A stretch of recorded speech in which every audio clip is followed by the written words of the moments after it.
ঈদের শুভেচ্ছা বার্তা তৈরি করুন মোবাইল ফোন দিয়ে। তো এটা কিভাবে তৈরি করতে হবে আমি আপনাদেরকে দেখিয়ে দিচ্ছি। প্রথমে চলে যাবেন প্লে স্টোরে, গুগল প্লে স্টোরে চলে যাওয়ার পর উপরে সার্চ বার দেখতে পাচ্ছেন। তো সার্চ বারে লিখে দিবেন ঈদ মোবারক। ঈদ মোবারক লেখার পরে এখানে সার্চ করতে হবে। সার্চ করার পরে এখানে কিন্তু একটা অ্যাপস দেখতে পাচ্ছেন, এই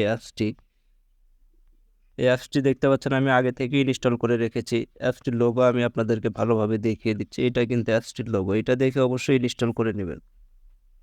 তো অবশ্যই ব্যাক দিকে চলে আসবো। আসার পরে এখানে দেখতে পাচ্ছেন ওপেন লেখা রয়েছে, ওপেনে ক্লিক করে দিব। ওপেনে ক্লিক করে দেওয়ার পর আপনাদের সকলের কিন্তু সেম ইন্টারফেস শো করবে। এখানে দেখতে পাচ্ছেন ঈদ উল ফিতর লেখা রয়েছে, এখানে এখানে ক্লিক করবেন। অথবা এক পাশে দেখতে পাচ্ছেন নতুন লেখা রয়েছে, এখানে কিন্তু ক্লিক করতে পারেন। এখান থেকে নতুন নতুন পেতে পারেন। তো ঈদের ভেতরে এখানে ক্লিক করবেন। এখানে ক্লিক করার পর অসংখ্য কিন্তু রয়েছে, আপনার ইচ্ছা মতো যে কোনোটার উপর ক্লিক করবেন। ক্লিক করার পর এখানে দেখতে পাচ্ছেন আনলক লেখা রয়েছে, আনলকে ক্লিক করে দিবেন।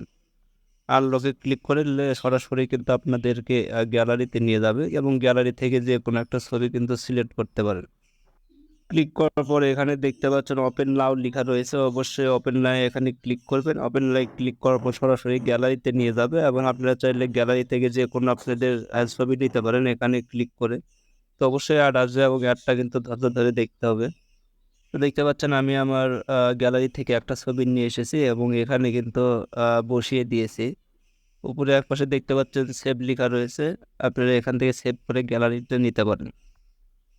তো যারা আমার ফেসবুক পেজ থেকে ভিডিওটি দেখছেন অবশ্যই ফেসবুক পেজটিকে ফলো করবেন এবং যারা আমার ইউটিউব থেকে দেখছেন অবশ্যই সাবস্ক্রাইব করে সাথে থাকবেন।